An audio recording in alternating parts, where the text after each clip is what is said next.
ओम शांति। 1 मई 2026 बाबा के महावाक्य। मीठे बच्चे, तुमने रावण की मत पर बाप की ग्लानि की तो भारत कौड़ी तुल्य बना। अब उसे पहचान कर याद करो तो धनवान बन जाएंगे। प्रश्न: सीढ़ी के चित्र में कौन सा वंडरफुल राज समाया हुआ है? उत्तर: आधा कल्प है भक्ति की डांस और आधा कल्प है ज्ञान की डांस। जब भक्ति की डांस होती है तो ज्ञान की नहीं, और जब ज्ञान की डांस होती तो भक्ति की नहीं। आधा कल्प रावण की प्रालब्ध चलती और आधा कल्प तुम बच्चे प्रालब्ध भोगते हो। यह गुह्य राज सीढ़ी के चित्र में समाया हुआ है। गीत ओम नमो शिवाय। ओम शांति। बाप बैठ समझाते हैं, भक्ति मार्ग में बहुत ही भक्ति की डांस की, ज्ञान की डांस नहीं की। भक्ति की डांस जब होती है तो ज्ञान की नहीं, जब ज्ञान की होती है तो भक्ति की नहीं, क्योंकि भक्ति की डांस उतरती कला में ले जाती है। सतयुग त्रेता में भक्ति होती नहीं, भक्ति शुरू होती है द्वापर से। जब भक्ति शुरू होती है तो ज्ञान की प्रालब्ध पूरी हो जाती है, फिर उतरती कला होती है। कैसे उतरते हैं? सो बाप बैठ समझाती हैं। मैं कल्प कल्प आकर बच्चों को कहता हूं, तुम बच्चों ने हमारी बहुत ही ग्लानि कर दी है। जब जब भारत में इस आदि सनातन देवी देवता धर्म की बहुत ग्लानि होती है, तब मैं आता हूं।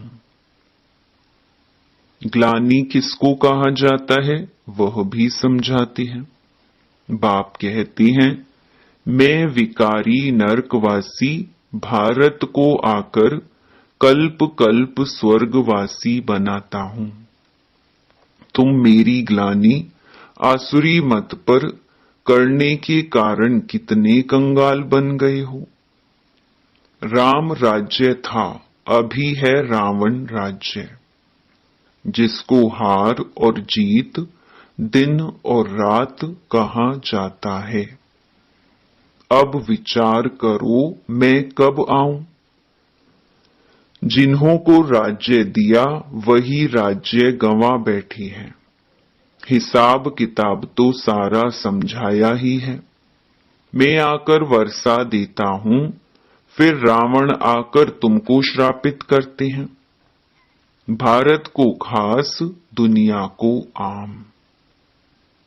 भारत की महिमा का भी किसको पता नहीं है। पहले पहले भारत ही था, कब था, कैसे था, कौन राज्य करते थे, किसको भी कुछ पता नहीं है, कुछ भी समझते नहीं है। जो देवता थे शक्ल मनुष्य की, सीरत देवताओं की थी। अब सूरत भल मनुष्य की है, सीरत आसुरी है। जिसको समझाते हैं वह समझते नहीं है, क्योंकि पारलौकिक बाप को ही नहीं जानते और ही बैठ गाली देते हैं। बाप की ग्लानि करते करते बिल्कुल ही कौड़ी तुल्य बन गए हैं। भारत का डाउनफॉल हो गया है। ऐसी हालत जब होती है, बाप कहते हैं, तब मैं आता हूं। अभी तुम बच्चों को सम्मुख समझा रहा हूं। कल्प पहले भी ऐसे ही समझाया था। यह देवी संप्रदाय की स्थापना हो रही है। मनुष्य से देवता बन रहे हैं। मनुष्य को यह पता ही नहीं है कि बाप कब आते हैं। सतयुग त्रेता में तुम बड़ी खुशी में प्रारब्ध भोगते हो, फिर द्वापर से रावण का श्राप पाते पाते बिल्कुल ही खत्म हो जाते। जैसे देवताएं प्रारब्ध भोगते भोगते त्रेता के अंत में खत्म हो जाते हैं, फिर रावण की आसुरी प्रारब्ध शुरू होती है। भक्ति भी पहले अव्यभिचारी होती है, फिर व्यभिचारी होती है। सीढ़ी ठीक बनी हुई है। हर एक चीज सतो प्रधान, सतो रजो तमो बनती है। खाद पड़ती जाती है। तुम बच्चों को समझाया तो बहुत अच्छी रीति जाता है, परंतु धारणा कम होती है। कोई में तो समझाने का बिल्कुल अक्ल ही नहीं है। कोई अच्छे अनुभवी हैं जिनकी धारणा बड़ी अच्छी होती है। नंबर वार तो होते हैं ना। स्टूडेंट्स एक समान नहीं होते, कुछ न कुछ नंबर जरूर रखेंगे। कोई को भी समझाना है बहुत सहज। बाप कहते हैं, मुझे याद करो, मैं तुम्हारा बेहद का बाप, सृष्टि का रचयिता हूं। मुझे याद करने से तुमको बेहद का वर्षा मिलेगा। याद से ही खाद निकलेगी। सिर्फ यह समझाओ कि तुम भारतवासी सतयुग में सतो प्रधान थे, अभी कलयुग में तमो प्रधान बने हो। आत्मा में खाद पड़ती है। पवित्र होने बिगर कोई वहां जा नहीं सकते। नई दुनिया में है ही सतो प्रधान। कपड़ा नया है तो कहेंगे सतो प्रधान, फिर पुराना तमो प्रधान हो जाता है। अभी सबका कपड़ा फटने लायक है। सब जर्जरी भूत अवस्था को पाए हुए हैं। जो विश्व के मालिक थे वही बिल्कुल गरीब बने हैं। फिर उनको ही साहूकार बनना है। इन बातों को मनुष्य नहीं जानते। भारत स्वर्ग था, इन लक्ष्मी नारायण का राज्य था, और सब धर्म वाले तो बाद में आए हैं। बाप तुमको रियल बात बैठ समझाते हैं। गीता का देखो कितना मान है। पढ़ते पढ़ते बिल्कुल ही नीचे गिर गए हैं। तब पुकारते हैं, हे पतित पावन आओ। हम भ्रष्टाचारी बन गए हैं। सदगति तो भगवान ही दे सकते हैं। बाकी शास्त्रों में तो सब है भक्ति मार्ग। तुम्हारी बुद्धि में बैठा हुआ है। हम बाबा की ज्ञान से देवता बनते हैं। अब सारी दुनिया से वैराग्य है। सन्यासी भी भक्ति करते हैं, गंगा स्नान आदि करते हैं ना। भक्ति भी सतो प्रधान, फिर रजो तमो होती है। यह भी ऐसे है। आधा कल्प ब्रह्मा का दिन और आधा कल्प रात गाई जाती है। ब्रह्मा के साथ जरूर ब्राह्मणों का भी होगा। तुम अभी दिन में जाते हो, भक्ति की रात पूरी होती है। भक्ति में तो बहुत दुख है, उनको रात कहा जाता है।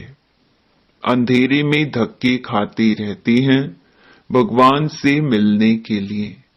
भक्ति मार्ग में सद्गति देने वाला कोई होता नहीं। तुम्हारे सिवाय कोई भी यथार्थ रीति भगवान को नहीं जानते हैं। आत्मा भी बिंदी, परमात्मा भी बिंदी है, यह बात कोई भी समझ ना सके। परमात्मा ही स्वयं आकर ब्रह्मा तन से समझाते हैं। उन्होंने फिर भागीरथ बैल के रूप में दिखाया है। अब बैल की तो बात ही नहीं है। बाप सब बातें अच्छी रीति समझाते हैं, परंतु किसकी बुद्धि में पूरी रीति बैठता नहीं। बाप बैठ समझाते हैं, बच्चे मैं तुम आत्माओं का बाप हूं। तुम मुझे याद करो और वर्षे को याद करो तो तुम्हारे विकर्म विनाश होंगे।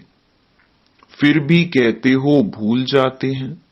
वाह, ऐसे साजन व बाप को भूलना चाहिए।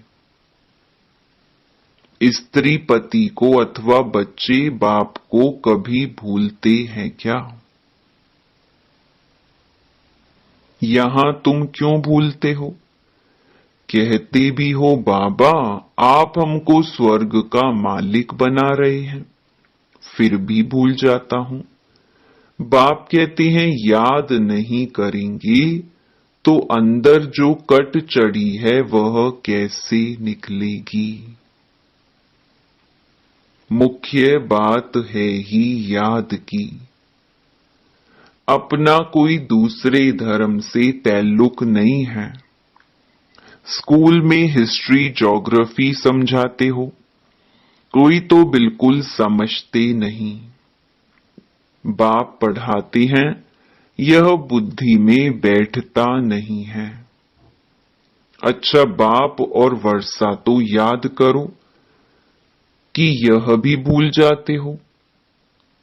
जिसके लिए आधा कल्प से भक्ति करते आए उस बाबा को याद नहीं करते। तुम बच्चों की बुद्धि में है अब हम यह शरीर छोड़ राजाई में जाएंगे। यह अंतिम जन्म है। सूक्ष्म वतन में उनके फीचर्स तो वही देखते हो, वैकुंठ में भी देखते हो। जानते हो यह मम्मा बाबा ही लक्ष्मी नारायण बनते हैं। तुम जब सतयुग में रहते हो तो समझते हो कि यह एक शरीर छोड़ दूसरा लेना है। वहां उनको यह पता नहीं रहता कि सतयुग के बाद त्रेता आएगा, द्वापर आएगा, हम उतरते जाएंगे। ज्ञान की बात नहीं रहती है, पुनर्जन्म लेते रहते हैं। वहां आत्म अभिमानी रहते हैं, फिर आत्म अभिमानी से देह अभिमानी बन जाते हैं। यह नॉलेज सिर्फ तुम ब्राह्मणों को है और कोई के पास नहीं है। यह ज्ञान ज्ञानेश्वर जो ज्ञान का सागर बाप है वही सुनाते हैं। जरूर ब्रह्मा के बच्चे ब्राह्मणों को ही सुनाएंगे। ब्रह्मा के बच्चे हैं ब्राह्मण संप्रदाय। रात दिन का फर्क है। तुम पुरुषार्थ कर संपूर्ण गुणवान बनते हो। संपूर्ण निर्विकारी गृहस्थ व्यवहार में रहते भी तुम बाप को याद करो, कर्म तो करना ही है। बुद्धि का योग बाप के साथ लगा रहे। कर्म भल कोई भी करो, बढ़ई का काम करो व राजाई का करो।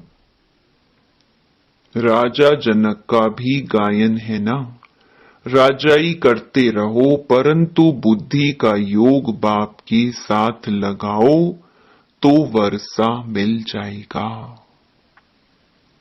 बाप कहते हैं मन मना भव मामेकम याद करो।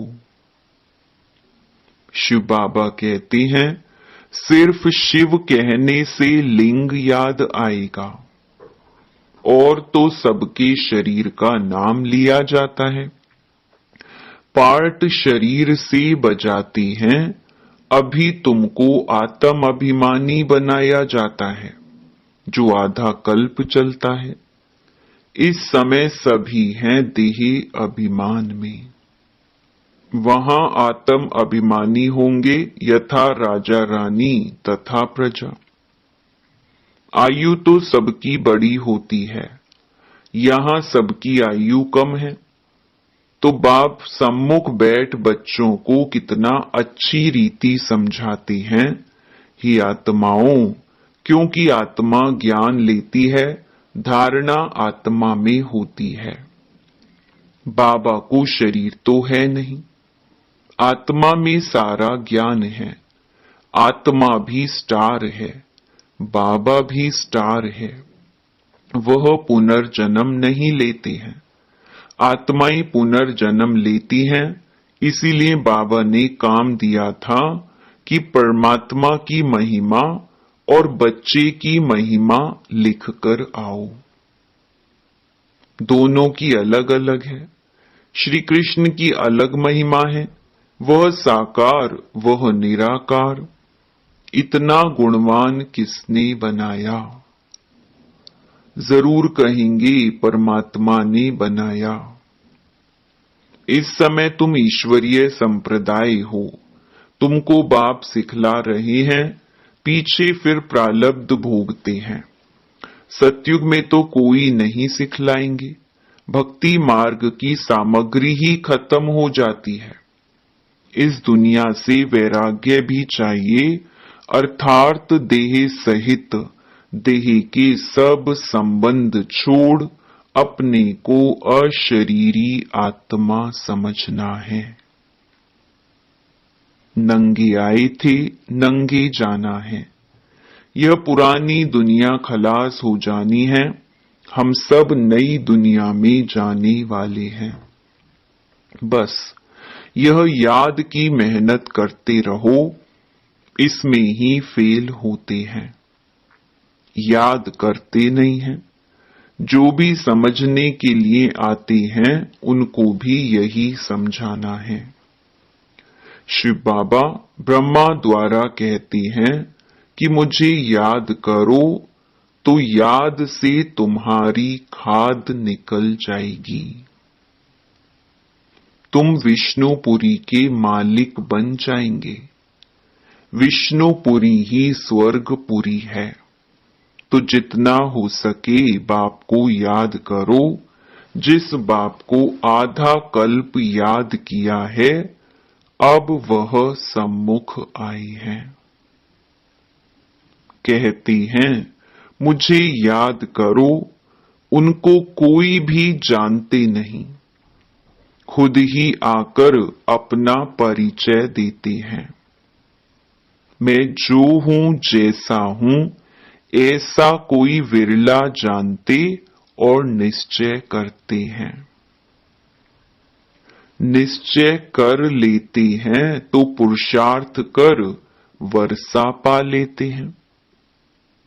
शिव बाबा कहते हैं, मुझे याद करने से ही तुम्हारे विकर्म विनाश होंगे और तुम पवित्र बन पवित्र दुनिया के मालिक बनेंगे। विकर्म कोई भी नहीं करना है। अच्छा, मीठे मीठे सिकिलधे बच्चों प्रति माता पिता बाप दादा का याद प्यार और गुड मॉर्निंग। रूहानी बाप की रूहानी बच्चों को नमस्ते। धारणा के लिए मुख्य सार। पहला, पुरुषार्थ कर संपूर्ण गुणवान बनना है। कर्म कोई भी हो, लेकिन बाप की याद में रहकर करना है। कोई भी विकर्म नहीं करना है। दूसरा, यह पुराना कपड़ा शरीर जर्जरीभूत है, इससे ममत्व निकाल देना है। आत्मा को सतो प्रधान बनाने का पूरा पूरा पुरुषार्थ करना है। वरदान: सदा अतीन्द्रिय सुख की अनुभूति करने वाले अटल अखंड स्वराज्य अधिकारी भव। जो बच्चे संगम युग पर अतीन्द्रिय सुख का वर्षा सदा काल के लिए प्राप्त कर लेते हैं, अर्थात जिनका बाप के विल पर पूरा अधिकार होता है, वे विल पावर वाले होते हैं। उन्हें अटूट अटल अतीन्द्रिय सुख की अनुभूति होती है। ऐसे वारिस अर्थात संपूर्ण वर्षे के अधिकारी ही भविष्य में अटल अखंड स्वराज्य का अधिकार प्राप्त करते हैं। स्लोगन: जहां मेरापन आता है वहां बुद्धि का फेरा हो जाता है। मातेश्वरी जी के अनमोल महावाक्य। चढ़ती कला और गिरती कला की मुख्य जड़ क्या है? बहुत मनुष्य यह प्रश्न पूछते हैं कि जब इतना पुरुषार्थ कर जीवन मुक्ति पद को पाते हैं तो फिर वहां क्या कारण बनता जो हम नीचे गिरते हैं? भल हम कहते हैं कि यह हार और जीत का खेल है, इसमें चढ़ती कला और उतरती कला होने का भी कोई कारण जरूर है, जिस कारण के आधार पर यह खेल चलता है। जैसे पुरुषार्थ से हम चढ़ रहे हैं, वैसे गिरने का भी कारण जरूर है। अब कारण भी कोई बड़ा नहीं है, जरा सी भूल है। जैसे परमात्मा कहता है, मुझे याद करो तो मैं तुमको मुक्ति जीवन मुक्ति पद दूंगा। वैसे ही जब बॉडी कॉन्शियस हो परमात्मा को भूलते हैं तो गिरते हैं, फिर वाम मार्ग में चले जाते हैं, फिर 5 विकारों में फंसने से दुख उठाते हैं। तो यह हुआ अपना दोष, न कि रचता का दोष है। जो लोग कहते हैं दुख सुख परमात्मा ही देता है, यह कहना बिल्कुल रॉन्ग है। बाबा सुख रचता है, ना कि दुख रचता। बाकी हम श्रेष्ठ कर्म से सुख उठाते हैं और भ्रष्ट कर्म से दुख भोगते हैं। बाकी अच्छे कर्म का फल और बुरे कर्मों का दंड परमात्मा द्वारा अवश्य मिलता है। परंतु ऐसे नहीं कहेंगे कि सुख दुख दोनों परमात्मा देता है। नहीं, परमात्मा तो चढ़ती कला में हमारे साथ है, बाकी गिराने वाली माया है। कॉमन रीति में भी कोई साथ अथवा मदद लेते हैं सुख के लिए, बाकी दुख उठाने के लिए कोई किसका साथ नहीं लेते। बाकी तो जैसा जैसा कर्म वैसा वैसा फल की रिजल्ट। तो इस ड्रामा के अंदर दुख सुख का खेल अपने कर्मों के ऊपर बना हुआ है, परंतु तुच्छ बुद्धि मनुष्य इस राज को नहीं जानते। अच्छा, ओम शांति।